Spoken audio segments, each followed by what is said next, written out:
아, 이거 진짜 바꿔야 하는데 왜 이렇게 안 되지?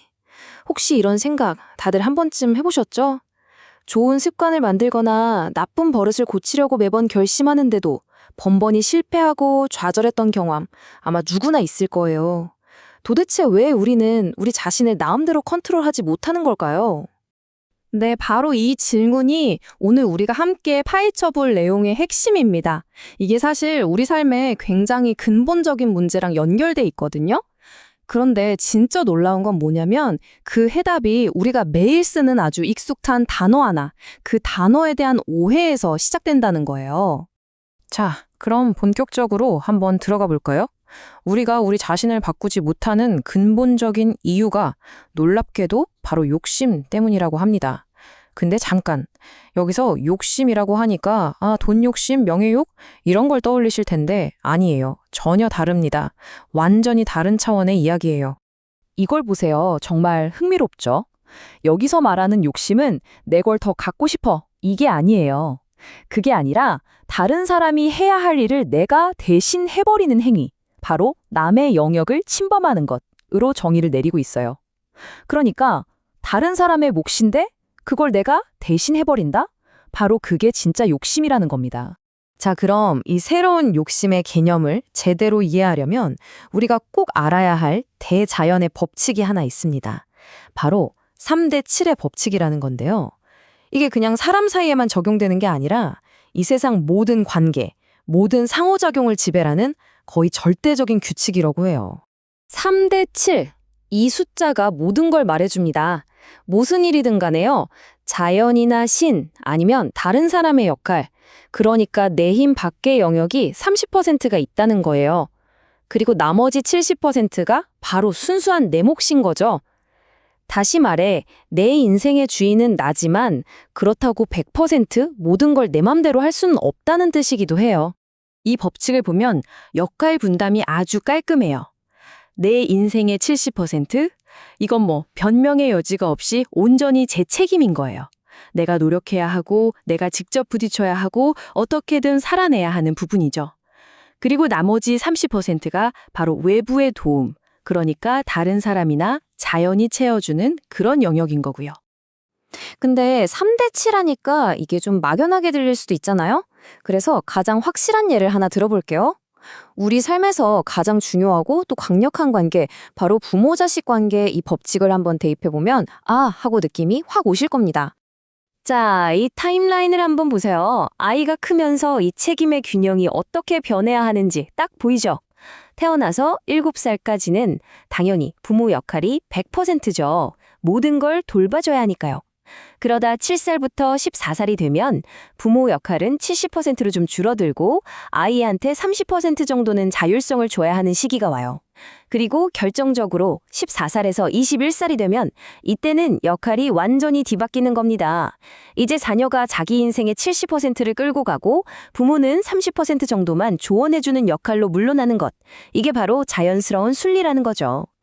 만약에 이 자연스러운 균형이 떼지면 어떻게 될까요? 간단해요. 아이가 커서 부모는 30%의 역할만 해야 하는데 계속 70%를 하려고 한다? 그게 바로 월권이 되는 거고 아이는 부모를 부담스러워하며 밀어내게 돼요. 반대로 최소한 해줘야 할 그 30%의 역할마저 안 한다? 이건 무관심이 돼서 아이 마음에 엄청난 원망이랑 상처를 남기게 되는 거죠. 자, 이 얘기가 비단 부모-자식 관계에만 국한될까요? 아니죠. 이제 이걸 좀 더 넓혀서 우리의 모든 일상적인 사회관계로 한번 가져와 볼게요. 이 3대 7 법칙은 사실 우리 주변의 모든 관계에 그대로 적용되거든요. 이게 바로 좋은 의도가 관계를 망치는 전형적인 악순환이에요. 한번 보세요. 처음엔 상대가 뭘 좀 도와달라고 하죠. 그래서 도와줘요. 그러면서 은근히 내가 이 부분은 저 사람보다 낫구나 하는 우월감을 느끼게 돼요. 바로 그 순간 선을 넘는 겁니다. 상대가 요청하지도 않은 다른 것까지 도와주려고 들죠. 그럼 상대방 입장에선 어떨까요? 처음엔 고마웠던 도움이 이젠 간섭으로 느껴지는 거예요. 자기 삶에 대한 침범이죠. 결국 자기 공간을 지키기 위해 나를 밀어내기 시작하는 겁니다. 네, 바로 이겁니다. 이 문장이 핵심을 딱 짚어주네요. 당신은 상대의 70%에 들어간 것입니다. 즉, 요청하지도 않은 도움, 선을 넘은 조언, 이건 결국 상대방의 인생을 내가 대신 살아주려는 욕심이라는 거예요. 내가 책임져야 할 내 인생 70%는 내버려 두고 엉뚱하게 남의 인생 70%에 끼어들고 있는 거죠. 자, 그럼 여기서 진짜 중요한 포인트가 나옵니다. 우리는 흔히 착하게 사는 게 좋은 거라고 생각하잖아요? 그런데 착하게 사는 것과 바르게 사는 것은 완전히 다른 개념이라고 합니다. 이 둘을 혼동하는 게 가장 위험한 착각이라는 건데, 이 둘은 우리 삶을 아예 다른 방향으로 끌고 가는 근본적으로 다른 태도예요. 여기 이 표를 보면 그 차이가 정말 극명하게 드러납니다. 보세요. 착하게 사는 건 좋은 의도랍시고 남의 일에 간섭하는 거예요. 결과적으로 상대를 의존적으로 만들거나 심지어 사기꾼까지 끌어들이게 돼서 결국엔 피는 물을 흘리게 될 수 있다는 거죠. 반면에 바르게 사는 건 뭘까요? 상대의 70% 공간을 존중해주는 거예요. 이렇게 할 때 상대가 스스로 성장할 수 있게 되고 사회 전체가 건강해지는 거죠. 이게 바로 진정한 발전으로 가는 길이라는 겁니다. 이 문장은 정말 우리 삶을 위한 진단 키트 같아요. 한번 잘 들어보세요.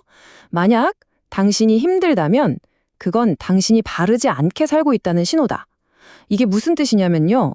내가 지금 힘든 게 누구 탓, 세상 탓이 아니라는 거예요. 그저 내가 뭔가 바르지 않게 행동하고 있다는 걸 자연이 보내는 신호라는 거죠.